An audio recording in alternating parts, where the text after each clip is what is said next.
Hi friends, welcome back to our channel AL Foodology. வீடியோக்குள்ளே போகிறதுக்கு முன்னாடி மறக்காமல் நம்ம சேனலை சப்ஸ்கிரைப் பண்ணிவிட்டு பக்கத்தில் இருக்கிற பெல் ஐக்கானை ப்ரெஸ் பண்ணி ஆல் ஆப்ஷனை செலக்ட் பண்ணிக்கோங்க. அப்போ தான் நான் போடுற எல்லா வீடியோஸோட நோட்டிஃபிகேஷனும் உங்களுக்கு கிடைக்கும்.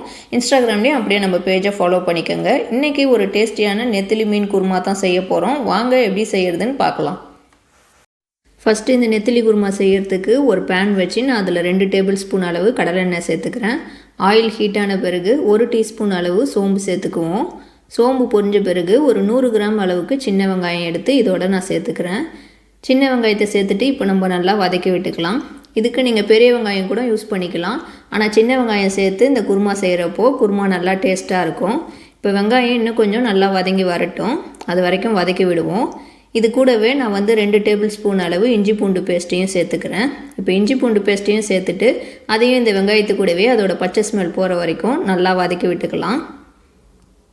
இஞ்சியும் பூண்டையும் நான் இடித்து தான் சேர்த்துருக்குறேன்.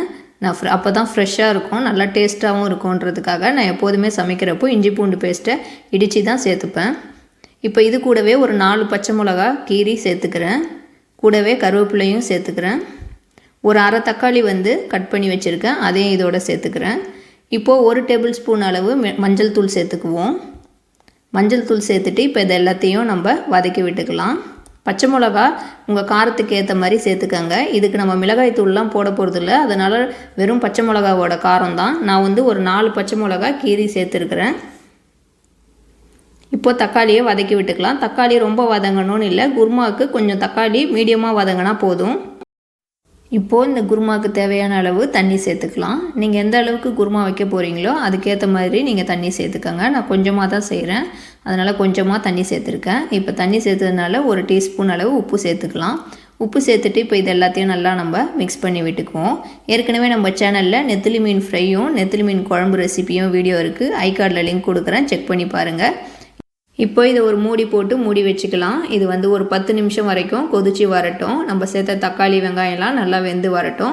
10 நிமிஷத்துக்கு அப்புறம் நம்ம ஓப்பன் பண்ணி பார்ப்போம். இதுக்கு நடுவில் நான் நெத்திலி மீனை க்ளீன் பண்ணி எடுத்து வச்சுருக்கேன். இதில் மஞ்சத்தூள் உப்பு போட்டு கழுவி எடுத்து வச்சுருக்கிறேன். கொஞ்சமான அளவுக்கு தான் நான் எடுத்து வச்சுருக்கிறேன். நெத்திலி மீன் ரொம்ப பெரிய மீனாக கிடைக்கல, கொஞ்சம் மீடியம் சைஸான அளவு தான் இந்த தடவை கிடைச்சது. இப்போ ஒரு 10 நிமிஷத்துக்கு அப்புறம் நம்ம ஓப்பன் பண்ணி பார்ப்போம். பாருங்கள், நல்லா கொதிச்சு வந்துடுச்சு. நம்ம சேர்த்த தக்காளி வெங்காயம்லாம் நல்லா வெந்து வந்திருக்கும். இதை இப்போ லைட்டாக நம்ம மிக்ஸ் பண்ணி விட்டுக்கலாம். இப்போ இந்த குழம்புக்கு தேவையான தேங்காய் இதெல்லாம் அரைச்சிக்குவோம்.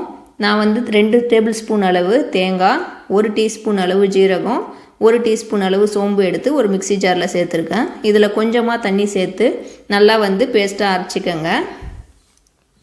இப்போது இந்த குழம்புல நம்ம தேங்காய் பேஸ்ட்டை அரைச்ச தேங்காய் பேஸ்ட்டை சேர்த்துக்குவோம். இதிலே நான் கொஞ்சம் மிக்ஸி ஜாரில் தண்ணி சேர்த்து இதோட ஆட் பண்ணிக்கிறேன்.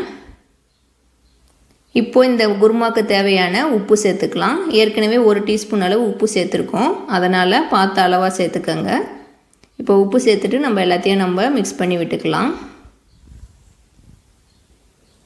தேங்காவோட பச்சை வாசம் போகிற வரைக்கும் ஒரு 5 நிமிஷம் இதை ஓப்பன்லேயே வச்சு கொதிக்க விடுவோம். ஒரு கொதி வந்த பிறகு நம்ம கழுவி வச்சுருக்க நெத்திலி மீனை இதோட சேர்த்துக்கலாம்.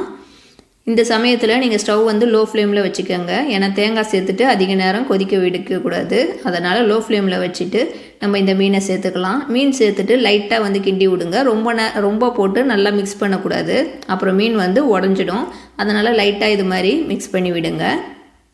இதே மாதிரி லைட்டாக மிக்ஸ் பண்ணி விட்டுட்டு இதை ஒரு 3 நிமிஷம் அப்படியே ஓப்பன்லேயே வச்சு கொதிக்க விடுங்க. ஏன்னா நெத்திலி மீன் ஒரு 1லேருந்து 3 நிமிஷத்துக்குள்ளேயே சீக்கிரம் வெந்துடும்.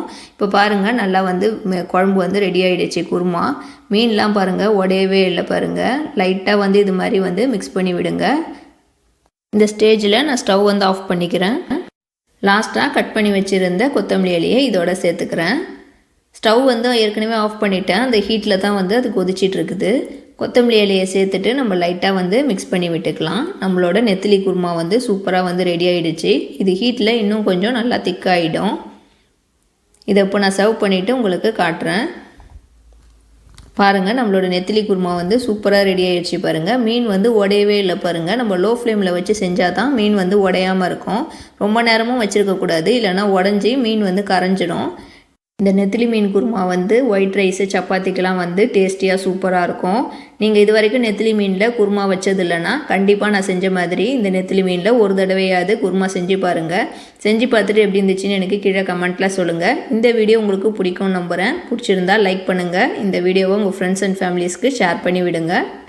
அப்புறம் இது வரைக்கும் நம்ம ஏஎல் ஃபுட்டாலஜி சேனலை சப்ஸ்கிரைப் பண்ணாமல் பார்க்குறவங்க மறக்காமல் சப்ஸ்கிரைப் பண்ணிவிட்டு பக்கத்தில் இருக்கிற பெல் ஐக்கானை ப்ரெஸ் பண்ணிக்கோங்க. தேங்க்யூ ஃபார் வாட்சிங்.